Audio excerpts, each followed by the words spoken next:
Hey dudes, it's Hannah, and today I'm going to be talking a little bit about sensory processing disorder, which is SPD, for those of you that don't know. And that is something that I have, and a lot of others have, but it's not something that people really know about or talk about, to the point that my family doctor doesn't even really know what it is. A lot of people, when they find out and once you explain it, their first reaction is, wow, I didn't know there was anything wrong with you. And the thing is, there isn't. There isn't anything wrong with me. I'm perfectly fine. It's just my brain doesn't work exactly like everyone else's does. So anybody out there who's like, wow, I didn't know Hannah was messed up in the head, I'm not. My brain just works differently. So, getting that out of the way. Something I do struggle with having sensory processing disorder, which I'll get into more about what it is in a bit, but something that I struggle with having it is feeling like understood in general, because it's something that not only do people not understand, but there's not many people that are like you when you have it. It just seems like you are you in your own little you bubble, and yeah, you've got your friends and your family who they know how everything works, so they kind of know what to expect, and they know how to handle meltdowns or anything like that you might have from sensory overload, but they don't really completely get it. So it's always a kind of a struggle, because something I've always struggled with my whole life. See, count how many times I'm going to say struggle in this video. Something that was always my pet peeve my entire life was just not feeling, maybe not validated, but like not feeling like people believe me and things like that. So it's very hard for me when people don't even know what it is to sit there and have to explain everything, you know, when you have to start from square one, basically. So basically you have the senses, which are sight, sound, touch, smell,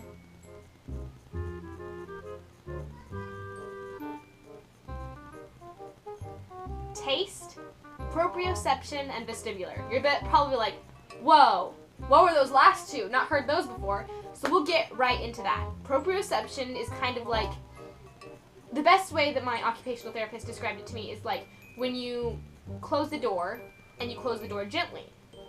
Well, proprioception is telling you to close that door gently.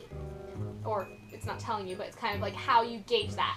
And I have issues with proprioception. So for instance, I, trying to close a door gently or not even thinking, might just slam a door. Just because I can't tell how much pressure I'm putting into it. Vestibular is kind of like when you get dizzy and things like that. It's kind of like your head and ears, and I don't know how to describe it. There are two types of sensory processing issues. There's sensory seekers and there's sensory avoiders or whatever. And I think sometimes you can have like a mixture of both symptoms and things like that. I've noticed that in myself. It seems like I'm a sensory seeker, but I also avoid it. So it's kind of like, what in the world? Why is there an onion peel? You know, and with all this stuff, I try really hard to be like everyone else. But it's really hard if you think I have issues with all these senses. But now that we have all the senses and everything explained, I'll go into a little bit about how it affects it.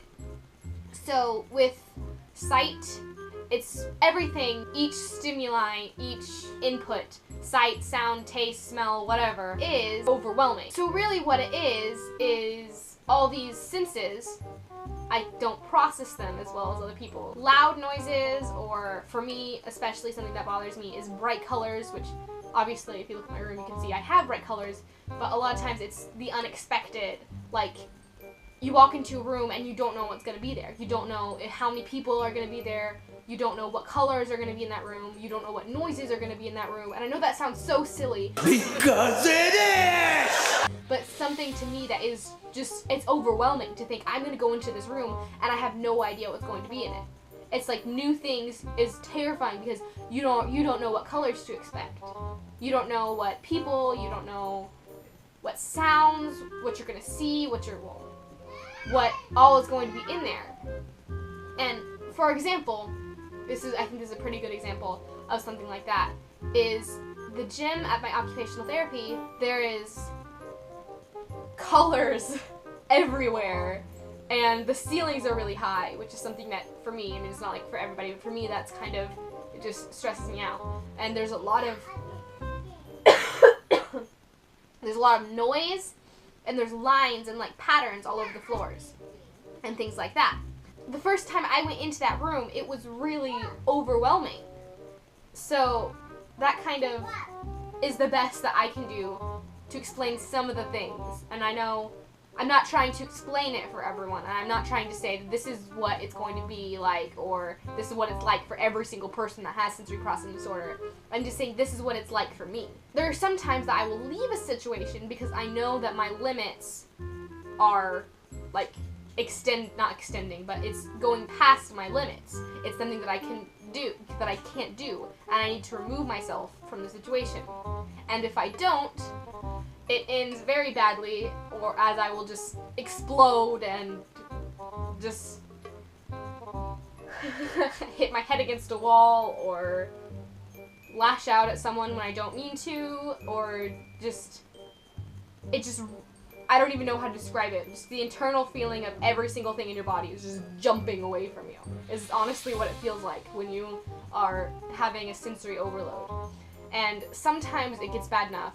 For me, this isn't obviously not everyone, but for me, sometimes it gets bad enough that I will pass out or lose the ability to use my legs and things like that. Just limbs completely just drop. And obviously I know that's not something that everyone with sensory processing disorder struggles with, but it is something that I do. And it's kind of funny. There are times when people are like, oh, you can do that, oh, you can do that, and they push me and push me and push me to do something that I know is beyond my limits. I'm like, okay, I'll do it, and then I end up passing out or something, and they realize it's something that I could not do. So it's kind of not nice to pass out, but sometimes it's nice for people to see, hey, maybe she couldn't do that. Maybe she was right, that the body that she has been in her whole life, she knows what she's talking about. Nope. Something that was a struggle was, for instance, the first year I went to school, I went to a private Christian school with my siblings. And it was kind of when we started to realize that I was different, because it took a while for that. We were just completely oblivious. But that's when we first realized that I did not do well with people, interactions, whatever. Because I was really bullied, but at the same time, that's when we started to realize I didn't understand every social cue. All the kids my age were like doing things or things like that, and I was just like, oh, well, whatever, and me not understanding fully everything going on in a social situation, it really put me behind everyone until I was kind of like put down on the totem pole, food chain, whatever you want to say, and I had things stolen from me, bunch of stuff like that. And sometimes it's really hard to try and explain every little thing to every single person. And that's kind of one reason why I'm making this video, also because my occupational therapist was like, Hannah, you should make that video. So, doing this for you, Dawn. But anyways, so a lot of times it's hard because I have to explain this to every single person, including my doctor, including family members, including everyone. And it's so hard when people don't believe you, because they're like, oh, sure, you have that thing. It's like, how can you know I don't have this when you don't even know what it is? That doesn't make any sense. And all this really is I just want to be kind of understood. One reason why I made this video is because I don't want to go too far in this channel without setting some lines and, hey, yeah, maybe I do act differently, maybe this, but there's nothing wrong with me. I'm fine. Just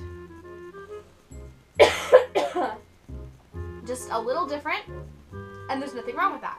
I like to know what's going on. I like to be in control of things because it's the unexpected that is hard for me. it's not because I'm some control freak, or I kind of am, but it's not because I'm just controlling or anything like that. It's because I don't need to know what's going on, but I really helps me and everything like that.